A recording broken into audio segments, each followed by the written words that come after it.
Hello everyone, welcome to textbook super coaching for JAIIB CAIIB exams. और हमारे आरबीडब्ल्यूएम के इस मॉड्यूल 1 के सेशन में आप सबका स्वागत है।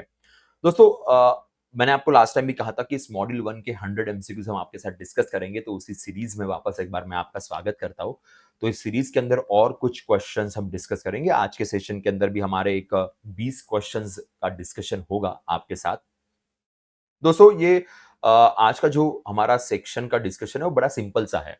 बेसिकली इंडियन बैंकिंग सेक्टर की बात हो रही है, कौन सी बैंक्स हमारे देश में हैं, वो बैंक्स किस तरीके से काम करती है, नंबर्स क्या है। तो बड़ा सिंपल सा सेक्शन है, ज़्यादा डिफिकल्ट नहीं है। आपने बैंकिंग एग्जाम को क्लियर करते वक्त भी इसके बारे में थोड़ी बहुत जानकारी ली होगी, तो बहुत आसान से सवाल होंगे, ज़्यादा वक्त नहीं लगेगा। और इसके ऊपर एग्जाम में क्वेश्चंस बहुत कम आते हैं। लिटरली कह रहा हूँ कि बहुत ही कम को सवाल आते हैं, तो आपको चिंता करने की जरूरत नहीं पड़ेगी। तो मैं शुरू करता हूँ, स्टार्ट करता हूँ आज के इस सेशन को। वंस अगेन, ये हमारा टेलीग्राम ग्रुप है। इस टेलीग्राम ग्रुप को आप जुड़ सकते हो, जहां से आपको आने वाले टाइम में सारे सेशंस की जानकारी, सारे सेशंस की इंफॉर्मेशन मिल जाएगी।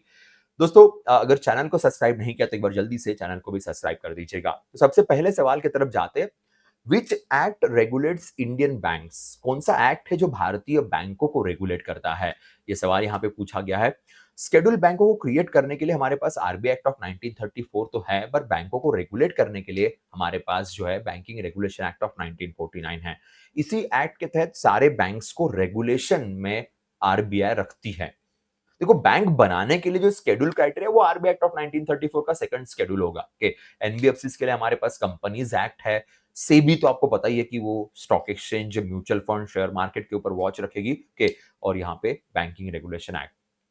Now, Imperial Bank of India was nationalized in 1955 and become imperial bank of India की हिस्ट्री बड़ी रंजक सी है। 1806 में बैंक ऑफ बंगाल, फिर 1809 में सॉरी बैंक ऑफ कलकत्ता, फिर 1809 में बैंक ऑफ बंगाल बनी, फिर 1840 में बैंक ऑफ बॉम्बे, फिर 1843 में बैंक ऑफ मद्रास, बाद में 1922 में इंपेरियल बैंक, और फिर 1955 में finally SBI, state bank of India को क्रिएट किया गया। तो एसबीआई जो हमारे देश का सबसे बड़ा बैंक है, सबसे इंपॉर्टेंट बैंक है, तो ये उसी की हम यहाँ पे बात करते हैं।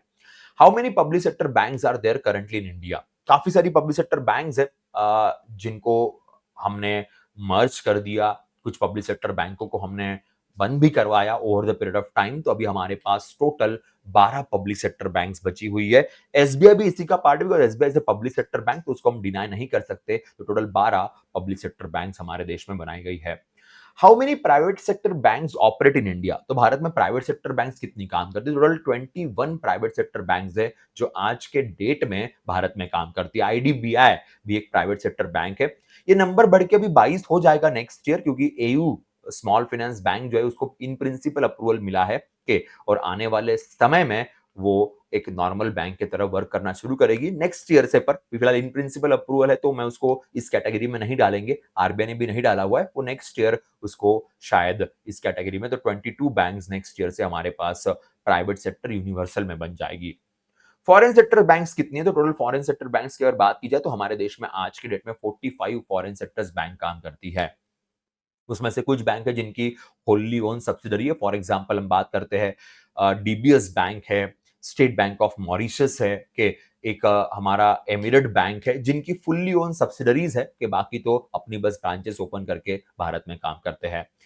Liberalisation reforms in 1991 lead to 1991 के बाद भारत में काफी चेंजेस हुए, बिकॉज 1991 में लिबरलाइजेशन, प्राइवेटाइजेशन, ग्लोबलाइजेशन ये कंसेप्ट भारत में आया। मनमोहन सिंह साहब उस टाइम पे हमारे देश के फाइनेंस मिनिस्टर हुआ करते थे, और पीवी नरसिम्हा राव हमारे देश के प्राइम मिनिस्टर थे। और आफ्टर दैट काफी बड़े बेहतरीन से बदलाव हुए देश के इकोनॉमी के अंदर के, और वो था प्राइवेट और फॉरेन बैंक। अगर बैंकिंग सेक्टर की बात करें तो बैंकिंग सेक्टर में ये सबसे बड़ा बदलाव था। नरसिम्हा कमेटी बड़ी फेमस कमेटी है, उसी कमेटी के रिकमेंडेशंस को यहाँ पे फॉलो किया गया था, तो एक मेजर फैक्टर है। Cooperative banks in India serve mainly, cooperative banks in India usually किस कहां सर्व करती? कोऑपरेटिव बैंक्स अर्बन कोऑपरेटिव भी है, रूरल कोऑपरेटिव्स भी हमारे पास है। पर अगर हम बात करें कोऑपरेटिव बैंक्स, जो रूरल कोऑपरेटिव बैंक मेजरली आपको ग्रास रूट लेवल पे देखने को मिलेगी। अर्बन कोऑपरेटिव बैंक्स भी ग्रास रूट, भले अर्बन एरिया में काम करी, पर ग्रास रूट लेवल का ही उनका बेस है। बड़ी कंपनीज, बड़ी इंस्टीट्यूशंस, ये उनका मेजर फोकस नहीं है। छोटे छोटे लेवल पे काम करना ये प्रायोरिटी होती है। तो जी, आंसर यहाँ पे आपका सी बनेगा। Which profitability measure indicates return generated on shareholders equity के। अब ये क्वेश्चन प्रॉफिट और प्रॉफिटेबिलिटी वाला यहां पे डाल दिया मैंने, चलो ठीक है, यहां पे बात कर लेंगे कि कौन सा profitability measure indicates return generated on the shareholders equity. तो बात यहां पे होती है आरओई की। रिटर्न ऑन इक्विटी की बात करेंगे, net profit divided by equity capital, ये कंसेप्ट हमारे पास है, तो इसी की यहां पे बात हो रही है, इसी का यहां पे डिस्कशन हो रहा है। तो yes, answer of this question is C. Which step is not for improving branch profitability? कौन सी स्टेप ब्रांच प्रॉफिटेबिलिटी को इंप्रूव करने के लिए काम की नहीं है? ओके, सो अगर बात करें avoiding technology adoption, technology adoption को अवॉइड करना, ये ब्रांच प्रॉफिटेबिलिटी के अगेंस्ट जाएगा। अगर ब्रांच प्रॉफिटेबिलिटी बढ़ानी है तो टेक्नोलॉजी को अडॉप्ट करना जरूरी है, उसको फॉलो करना जरूरी है, ये एक मेजर फैक्टर हमारे लिए बनेगा। जी, D is the answer of this question. Which of the following is a future trend in the retail banking? Retail banking में फ्यूचर ट्रेंड हमारा क्या बनेगा? Okay. रिटेल बैंकिंग का future trend obviously big technology, technology is the major factor. Big tech firms जो है, already हमने देखा fintech companies में इनका बहुत बड़ा रोल हो रहा है। गूगल पे हम देखिए, अमेजॉन पे आप देखिए, एप्पल पे आप देखिए, तो फिनटेक में काफी बड़ा रोल है। तो बिग टेक बैंकिंग में काफी ज्यादा इन्वॉल्व होते हुए दिखाई दे रही है। ब्लॉकचेन इन रिटेल बैंकिंग, ब्लॉकचेन बेसिकली होता क्या है कि जब आप ट्रांजेक्शंस करोगे तो ट्रांजेक्शंस की ट्रांसपेरेंसी होगी, उसे कोई मैनिपुलेट नहीं कर पाएगा, किसी एक सर्वर के भरोसे काम नहीं करेगा। So every transaction will be having one block and which cannot be manipulated. So blockchain technology जो है वो बेसिकली आपका ट्रांजेक्शन को सिक्योर कर रही है, ट्रांसपेरेंट कर रही है और बहुत फास्टर कर रही है। तो क्रिप्टो करेंसीज में भी हमने देखा कि इसका काफी यूज हो रहा है और भारत के भी अलग अलग ट्रांजेक्शंस में धीरे धीरे इसका यूज करना हमने शुरू कर दिया है। AI in banking helps primarily in, AI की अगर बात करें तो बैंकिंग में प्राइमरी किस चीज के लिए हेल्प कर रहा है? तो एआई फिलहाल automation, customer insight and risk management, risk management के लिए काफी बड़ा और काफी इंपॉर्टेंट फैक्टर यहाँ पे प्ले हो रहा है, और ऑटोमेटिंग कस्टमर इनसाइट्स ये भी फैक्टर यहाँ पे है। तो AI powered chatbots, fraud detection, predictive credit analysis, in angle में they are working really very beautifully, तो ये फैक्टर हमारे लिए बन जाएगा। Cyber security is priority in the retail banking because, cyber security ये हमारी प्रायोरिटी बनेगी रिटेल बैंकिंग में, because what is the reason behind that, ये क्वेश्चन यहाँ पे पूछा गया है। जी, इसका आंसर कर दीजिएगा।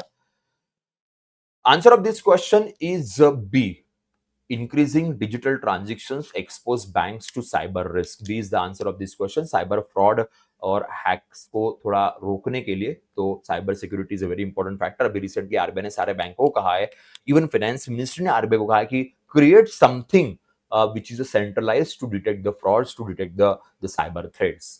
Which innovation is driven cashless retail banking? We all know about that UPI and QR code. UPI QR code इतना strong बन गया, 20 बिलियन पर मंथ ट्रांजेक्शन का रिकॉर्ड हमने अगस्त में अचीव किया हुआ है। So this UPI QR code is obviously driving the economy cashless angle. Consumer protection in retail banking is ensured by, consumer protection in retail banking is ensured by, ये question आपके सामने है। Ignoring KYC rules, RBI regulation penalties, fair practices, outsourcing compliance and exempting banks from monitoring. Obviously RBI regulation penalties के, so ये एक factor यहाँ पे हमारे लिए जरूरी होगा।